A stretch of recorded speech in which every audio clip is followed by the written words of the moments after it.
वालेकुम, नमस्कार। मैं हूं रहबर सिवारी और आप देख रहे हैं ADTV नेटवर्क। देश की विदेश नीति की चर्चाएं तो की जाती हैं, मौजूदा समय में कश्मीर के बारे में भी चर्चा की जा रही है, लेकिन मैं इस वक्त इन सारे टॉपिकों पर किसी भी प्रकार की चर्चा करने नहीं जा रहा। देश में विकास हो रहा है कि नहीं हो रहा है, या कैसे हो रहा है, या विकास की गति कितनी तेज़ी के साथ चल रही है, या विकास का पहिया ठप पड़ा है, या विकास की गति धीमी है, इस पर भी हम किसी प्रकार की कोई चर्चा नहीं करेंगे, क्योंकि विकास का इंतज़ार 2014 से लोग कर रहे हैं। 2014 से लेकर अब तक विकास की बातें लगातार की जा रही हैं, लेकिन वास्तविकता यह है कि समय बीतने के साथ लोगों का विकास की आस में उनकी आस ही टूटती चली जा रही है। और यही वजह है कि अब तो लोगों ने अपने बच्चों का नाम विकास रखना ही छोड़ दिया है। वरना 2014, 15, 16 में लोगों ने काफ़ी अपने बच्चों के नाम विकास रखे थे, क्योंकि विकास के नारे ही ज़बरदस्त तरीके से दिए जा रहे थे। अब मौजूदा वक्त में चूँकि उनकी आस टूट गई, इसलिए उन्होंने अब ज़्यादातर विकास नाम रखना ही छोड़ दिया। बहरहाल, लेकिन हम तो बात करेंगे भाई, छोटी सी चर्चा करेंगे, विकास पे ही चर्चा करेंगे। वो भी विकास किस पर हो रहा है? विकास हो रहा है पेट्रोल और डीजल के दामों पर विकास हो रहा है। बीते 2 मई को जब देश के 5 विधानसभा चुनाव के मतगणना वगैरह हो चुकी और परिणाम की भी घोषणा कर दी गई, तो 4 मई से लेकर अब तक यानी 26 जून तक 52 दिनों में 30 बार डीजल पेट्रोल का दाम बढ़ गया। गत दिवस ही पेट्रोल के दाम में 26 पैसा और डीजल के दाम में 7 पैसे की वृद्धि हो गई। अब आप कहेंगे ये रहबर सिवारी भी पागल हो गया है, ये पैसों की बात करता है, 25 पैसा 26 पैसे की बात करता है। अरे मौजूदा समय तो रुपया और डॉलर में बातें हो रही हैं, तो ये पैसों के चक्कर में पड़ा हुआ है। तो हम आपको आंकड़ा बता रहे हैं, फिर आप बताइए कि क्या सही क्या गलत है। 4 मई से लेकर अब तक यानी 26 जून तक 52 दिनों में 30 बार डीजल पेट्रोल के दाम में वृद्धि हुई, अलग अलग करके। ऐसे में इन 52 दिनों में पेट्रोल के दाम में लगभग 7 रुपये 29 पैसे, जबकि डीजल के दाम में 7 रुपये 57 पैसे की वृद्धि हुई है। अब धीरे धीरे पेट्रोलियम कंपनियां पैसों में 20 पैसा 25 पैसे की वृद्धि करते हुए आज यहां तक इन्होंने इसके दाम को पहुंचा दिया है। देश के ज़्यादातर प्रांतों में, ज़्यादातर शहरों में मौजूदा समय में पेट्रोल का दाम 108, 107, 106 रुपये में प्रति लीटर बिक रहा है, तो डीजल का दाम भी सेंचुरी पार कर चुका है।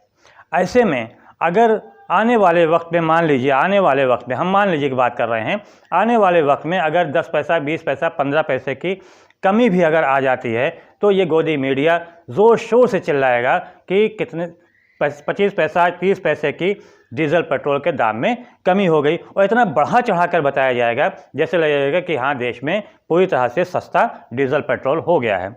लेकिन क्या आप सोचिए कि क्या जो 7 रुपये 29 पैसे या 7 रुपये 57 पैसे की जो वृद्धि हुई है, क्या इतने पैसे की कभी कमी हो सकती है?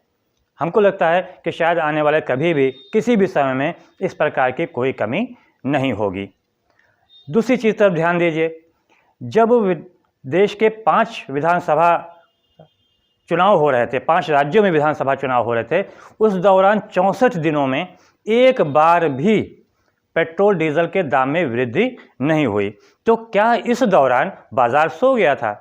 क्या इस दौरान पेट्रोल डीजल की खपत देश में नहीं थी? लेकिन इस दौरान 1 पैसे की भी वृद्धि नहीं हुई। वृद्धि कब हुई? 4 मई से लेकर अब तक लगातार डीजल पेट्रोल के दाम में वृद्धि हो रही है।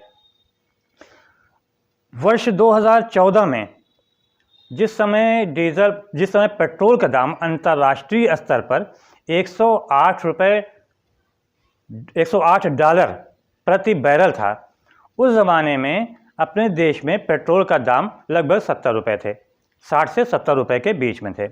जब कोरोना संकट आया और तालाबंदी होने लगी, उस समय पेट्रोल का दाम अंतर्राष्ट्रीय स्तर पर तेज़ी के साथ गिरना शुरू हुआ। 90 डॉलर प्रति बैरल हुआ, फिर 80 हुआ, फिर 70 हुआ, और एक समय ऐसा भी आ गया जब 18 डॉलर प्रति बैरल हो गया। उस ज़माने में भी अपने यहाँ डीजल पेट्रोल के दाम में कोई कमी नहीं हुई, लगातार उसमें वृद्धि होती रही। अंतर्राष्ट्रीय स्तर की बात लगातार की गई कि हाँ दाम बढ़ा, लेकिन हालांकि दाम घटा। इसके बाद भी देश में पेट्रोल डीजल के दाम में कोई कमी नहीं की गई, लगातार पैसों में ही सही, जैसे बकरा होता है उसको धीरे धीरे हलाल किया जाता है, उसी प्रकार से ये पेट्रोलियम कंपनियां भी हैं जो हमको धीरे धीरे हलाल कर रही हैं और हमारी जेबों को हल्के हल्के से धीरे धीरे से ढीला कर रही हैं। आने वाले समय में जो कि अब जबकि कोरोना संकट काफ़ी हद तक पूरी दुनिया में कम हो गया, ऐसे में धीरे धीरे सब कुछ खुल रहा है, अंतर्राष्ट्रीय बाज़ार भी तेज़ी के साथ खुल रहा है, तब ऐसे में अब पेट्रोल डीजल की खपत भी जाहिर सी बात है कि बढ़ेगी, और जब बढ़ेगी और किसी चीज़ से खपत बढ़ती है तो उसका दाम भी बढ़ने लगता है। तो ऐसे में अब आप तैयार रहिएगा कि आने वाले समय में पेट्रोल डीजल का दाम और भी तेज़ी के साथ बढ़ेगा, क्योंकि फिर ये तर्क दिया जाएगा, फिर ये हवाला दिया जाएगा कि अंतर्राष्ट्रीय स्तर पर पेट्रोल डीजल के दाम जो हैं उसमें वृद्धि हो रही है। ये पेट्रोल डीजल का दाम जो बढ़ रहा है, क्या आप समझ रहे हैं खाली इसका पेट्रोल डीजल का ही असर है? नहीं, बल्कि इसका असर जो पड़ रहा है वो हर चीज़ों पर पड़ रहा है।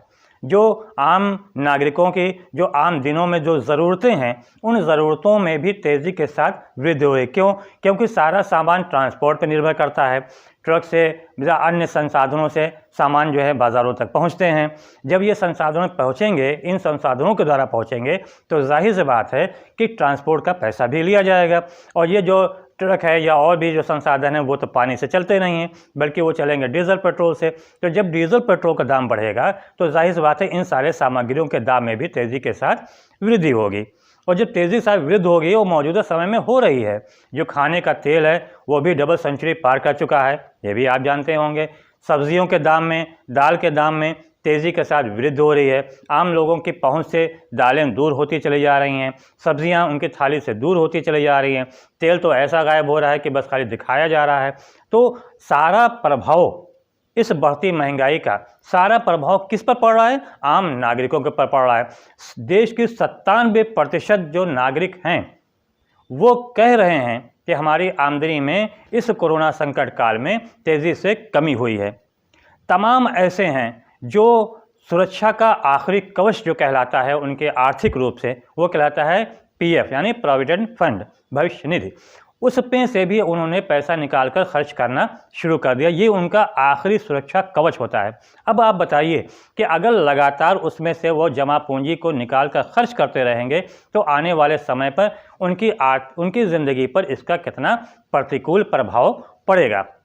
जो हमारे देश में ये स्ट्रक्चर है दाम बढ़ाने का, वो स्ट्रक्चर अन्य किसी और देशों में शायद नहीं है, क्योंकि अपने यहाँ अगर देखा जाए जो दाम बढ़ता जा रहा है उसकी वजह क्या है? उसकी वजह है कि अब तक 2014 से लेकर अब तक जो एक्साइज ड्यूटी है वो पेट्रोल और डीजल के ऊपर वो 32 रुपये से ज़्यादा है।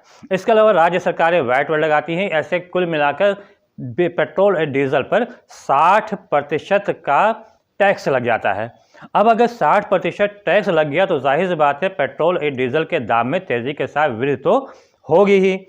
अगर इस एक्साइज टैक्स को, अगर इस सारे टैक्स को आधा कर दिया जाए तो डीजल पेट्रोल के दाम में अपने आप ही कमी हो जाएगी। पड़ोसी देशों में अगर देखा जाए, अफगानिस्तान, पाकिस्तान, बांग्लादेश, नेपाल, भूटान, म्यांमार, अगर इन देशों की बात किया जाए तो इन देशों में तेल के दाम जो है, पेट्रोल का दाम जो है वो 60 रुपये से आसपास है। क्यों? क्योंकि वहाँ का जो ये स्ट्रक्चर है, टैक्स स्ट्रक्चर है, वो हमारे यहाँ से कम है। तो दोस्तों आप तैयार रहिएगा। आपके लिए ये एक अगर चिंताजनक सूचना हम कहें कि चिंताजनक सूचना है कि आने वाले समय में जब अंतर्राष्ट्रीय स्तर पर पेट्रोल डीजल के दाम में बढ़ोतरी होगी तो जाहिर सी बात है अपने देश में भी इसके दाम में तेज़ी के साथ वृद्धि होगी, और जब वृद्धि होगी तो इसका सीधा असर महंगाई पे पड़ेगा। क्योंकि अगर थोक महंगाई देखा जाए तो लगभग 13% की वृद्धि हुई है बीते 4 साल में, और 3.7 समथिंग प्रतिशत की वृद्धि हुई है खुदरा व्यापार में।